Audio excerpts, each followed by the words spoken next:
The bank lobby was full, customers waiting, phones ringing. The manager held the check up under the light. Her lips curved into a thin smile. "This check is fake," she said, loudly. People turned to stare. The single dad stood still, his weary eyes reflecting years of honest, hard labor. His daughter held his hand tightly. He didn't argue, didn't defend himself. Seconds later, the glass office door opened. A voice called out, a voice filled with sudden, sharp realization. "Sir!" Michael Carter was a man built from the ground up. At 42, his face was a quiet map of survival, etched with the subtle lines of a man who had spent 2 decades squinting at blueprints under a harsh sun. He was a small business owner, the kind of man who still believed that a subcontracting firm should be run on honesty, sweat, and a firm handshake. It was heavy, grinding work, the kind of work that left your bones aching by Tuesday, but your conscience clear by Sunday. Yet in this gleaming bank lobby of marble floors and digital displays, Michael felt invisible. He was the foundation of the world, but people only ever looked at the shiny glass towers he helped build. Every morning, Michael woke up at 4:30 a.m. He would sit in the quiet of his kitchen drinking coffee and looking at old photos of Elena. She was the one who kept the books, the one who reminded him to wear a coat, the one who turned their modest house into a sanctuary. When she passed away 3 years ago from that sudden, cruel aneurysm, the silence she left behind was almost physical. He had to learn how to braid Sophie's hair, how to pack a healthy lunch, and how to balance the crushing weight of grief with the demands of a failing economy. Every dollar he earned now carried the weight of a sacred oath to her. He wasn't just building structures anymore. He was building a fortress of security for his 8-year-old daughter. Today was supposed to be a victory. Michael walked into the bank holding a substantial check, the final payment from the West Side Development Project. It was the result of 6 months of 18-hour days, of standing in the mud and the heat, of managing crews and fighting for every penny. Sophie was tucked by his side, wearing her favorite yellow dress and a pair of slightly scuffed sneakers. She had insisted on coming, wanting to see Daddy's office money. To her, this wasn't just paper. It was the promise of a weekend at the lake, of new school shoes, and perhaps a small toy she had been eyeing. The bank manager, Karen Lewis, sat behind a mahogany desk that was polished to a mirror finish. At 34, Karen was the definition of corporate coldness. Her suit was perfectly tailored, her hair pulled back into a bun so tight it seemed to sharpen her features. She prided herself on being a gatekeeper. She didn't see customers. She saw risks and rewards. To Karen, status was everything. She spent her weekends at the country club and her weekdays looking down at anyone who didn't smell like expensive cologne or wear a silk tie. She took the check from Michael's rough, calloused hand with 2 fingers, as if the very touch of a working man might stain her professional image. She didn't look at the amount first. She looked at Michael. She saw the faded jeans, the simple cotton work shirt, and the scuffed leather boots. She saw a man who didn't belong in the premier banking line. She saw someone she thought she could easily dismiss to impress the high-net-worth clients waiting behind him. She held the check up to the fluorescent light, tilting it back and forth with a theatrical flourish. She frowned. Her eyes narrowed behind designer frames. Then she looked at the growing queue of wealthy clients and decided this was her moment to perform her vigilance. "This looks irregular," Karen said, her voice cutting through the lobby's hum like a blade. Michael remained calm, his voice a steady, low baritone. "It's a payment from the West Side Consortium, Ms. Lewis. I have the contract paperwork right here in this folder. All the milestones are verified and signed. You can see the signatures from the project director and the site auditor." Karen didn't even glance at the folder. She leaned back, projecting her voice just enough to ensure everyone could hear. "We see fraud like this all the time, Mr. Carter. People think they can download a high-value logo, print it on some expensive bond paper, and walk out with a fortune that doesn't belong to them. It's an insult to our security systems." The whispers started immediately. A woman in a silk suit shifted her purse away from Michael, clutching it to her chest as if he might snatch it. A man in the queue huffed in annoyance, checking his watch and muttering about people wasting time. Sophie's grip on Michael's hand became a desperate squeeze. Her small knuckles turned white and she began to tremble. She didn't understand fraud, but she understood the tone of a bully. She looked up at her father, her eyes filling with a terrifying, confusing mix of fear and shame. Michael felt a surge of heat in his chest, a protective, fatherly fire. He wanted to demand respect. He wanted to roar that he had bled for that check. But he looked down at Sophie and remembered the man he wanted her to see. He wouldn't give this woman the satisfaction of a scene that would only traumatize his daughter further. Human mark. Michael took a slow, deliberate breath, counting to 4 as Elena used to teach him. He knelt down briefly to look Sophie in the eyes, ignoring the judging gazes around them. He smoothed her hair and whispered, "It's okay, honey. We know the truth. We know how many days we spent on that site. Just breathe." He stood tall again, meeting Karen's mocking gaze with a stare that was as unbreakable as granite. Karen wasn't finished. She felt the eyes of the lobby on her, and she loved the power. She wanted to solidify her authority. She tossed the check onto the desk as if it were contaminated waste. "I'm not processing this. In fact, standard procedure for suspected forged instruments of this magnitude involves a formal fraud investigation. I should probably be calling the authorities right now to have you escorted out while we notify the consortium. You're lucky I don't just have you handcuffed here." The word authorities hit the lobby like a physical weight. The security guard near the door, a man named Jim whom Michael had nodded to every week for 5 years, shifted his stance. Jim looked torn, his expression hardening under the pressure of his job. He placed a hand near his belt, and the clink of his equipment echoed in the sudden silence. The air in the room became thick with the suffocating weight of public judgment. "Ms. Lewis," Michael said, his voice dropping to a low, measured frequency that silenced the nearby whispers. "I am asking you politely, please call the issuing bank. It is 10 a.m. Their office is open. Or simply log into the digital ledger for the Westside account. The verification is a 30-second process. There is no need for this theater. You are scaring my daughter." Karen let out a short, sharp laugh, a sound of pure arrogance. She waved over a junior teller, a young woman named Sarah who looked like she wanted to disappear into the floor tiles. "Sarah, come over here. Look at this. This is a classic example of what we discussed in the security seminar. Notice the lack of embossed texture on the seal? Notice the slight misalignment in the serif font? This is a clumsy attempt at best." Sarah leaned in, her face turning bright red. She looked at the check, then at Michael's tired but honest face, then back at her manager. She had seen Michael in the bank before. He was always polite, always patient. "Ma'am, I'm not sure. The Westside accounts are usually quite complex. Maybe we should check the electronic signature first. It's a large amount. It might just be a new template." "It looks like a felony, Sarah," Karen interrupted, her voice snapping like a whip. "And in this branch we don't maybe with felonies. We act." Sophie tugged frantically on Michael's sleeve, her voice a tiny, trembling vibration that broke his heart. "Daddy, did we do something wrong? Are the police coming to take you away? Please, let's just go home. I don't want the money." The heartbreak in his daughter's voice was almost enough to shatter Michael's iron self-control. He felt the urge to grab his check and walk out, to find a bank that deserved his business. But he knew that if he walked away now, the lie would follow him. He wouldn't let Sophie grow up thinking her father was a criminal or a coward. He wouldn't let her believe that a person in a suit is always right and a person in a work shirt is always wrong. He squeezed her hand.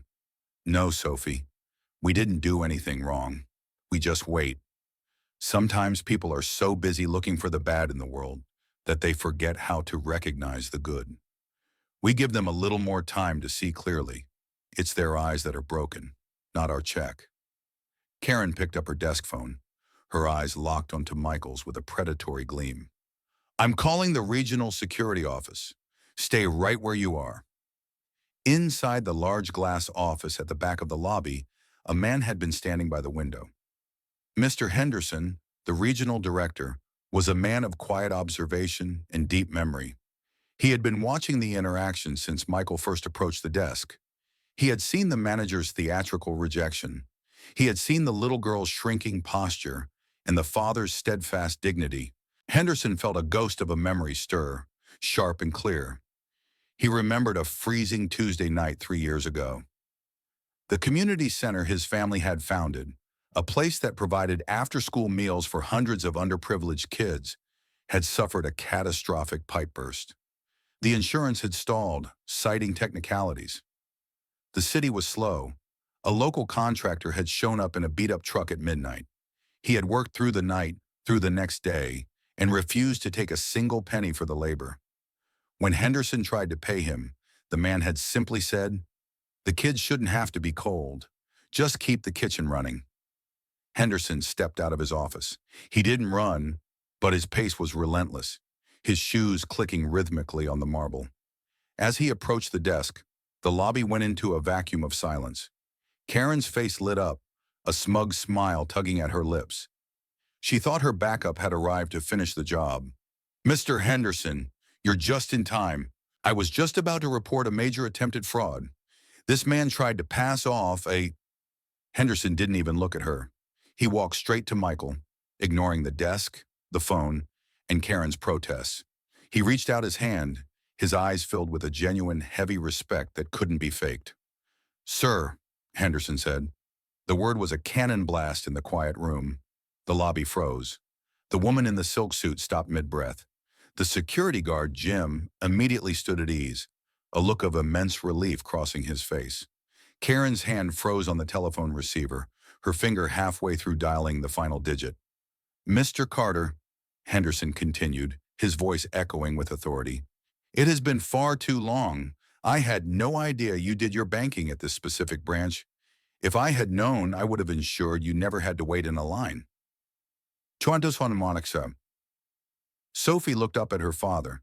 She saw the most powerful-looking man in the building, bowing his head slightly to her dad. She saw her father's calloused hand being shaken with the kind of reverence usually reserved for kings.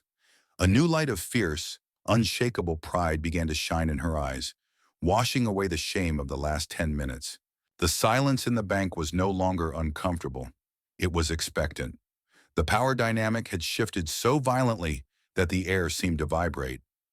Mr. Henderson turned his gaze toward the mahogany desk. He picked up the check that Karen had treated like a piece of evidence. He glanced at it for exactly 2 seconds. "This check," Henderson said, his voice projecting to every corner of the room, "is the final disbursement for the Westside Civic Project.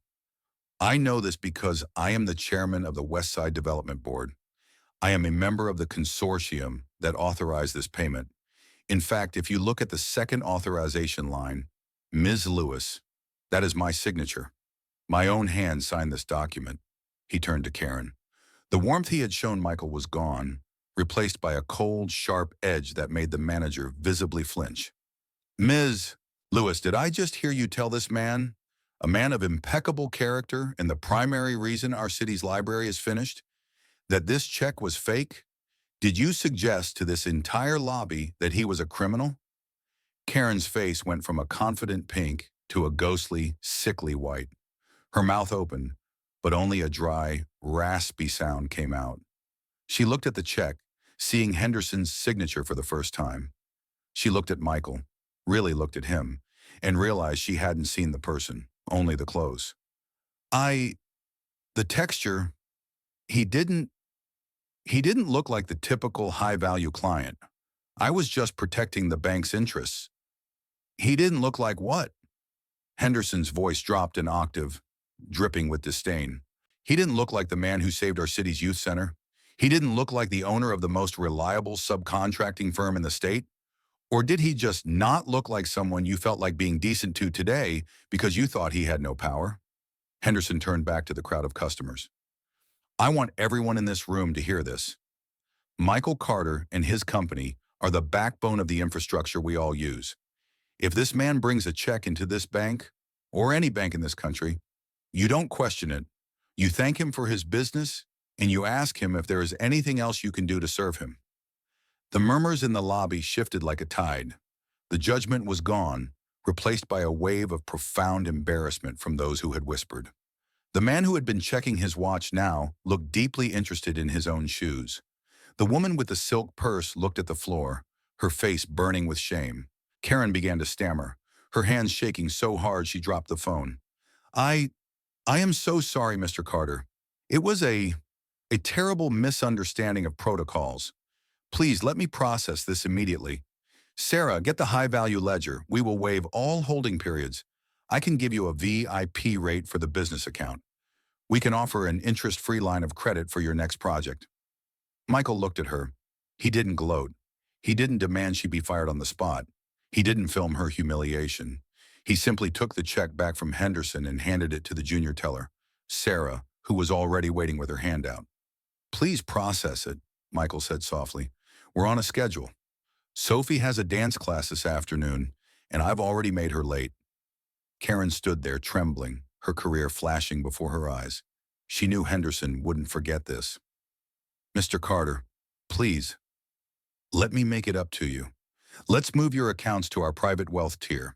No fees, a dedicated concierge, exclusive lounge access for your daughter with snacks and games. Michael looked around the lobby. He saw the teacher waiting to deposit her paycheck. He saw the retired couple waiting for a simple withdrawal. They didn't have VIP rates. They didn't get exclusive lounges. No, thank you, Michael said, his voice firm and final. Henderson frowned slightly. Michael, it's the least we can do after this display.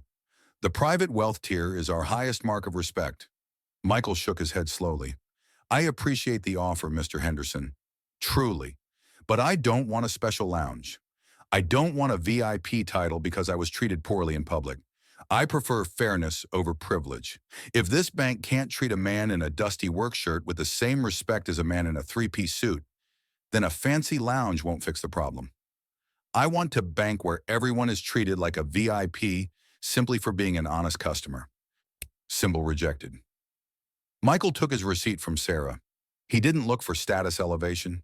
He didn't want to be better than the people in line. He just wanted to be a man whose word and work were enough.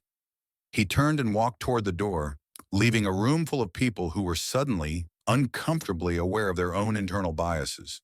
The following week, things at the bank began to change. Mr. Henderson didn't just let the incident slide. He initiated a mandatory training program for every branch manager in the region. The topic wasn't fraud detection, it was human dignity.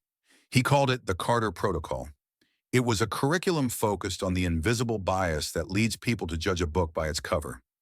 Karen Lewis was not fired, much to her surprise. Henderson believed in growth more than he believed in punishment, but she was humbled in a way that changed her DNA. She was demoted for 6 months, forced to work the front lines again, to look into the eyes of every person who walked through the door, the laborers, the students, the struggling parents. For the first time in years, she saw people, not just numbers.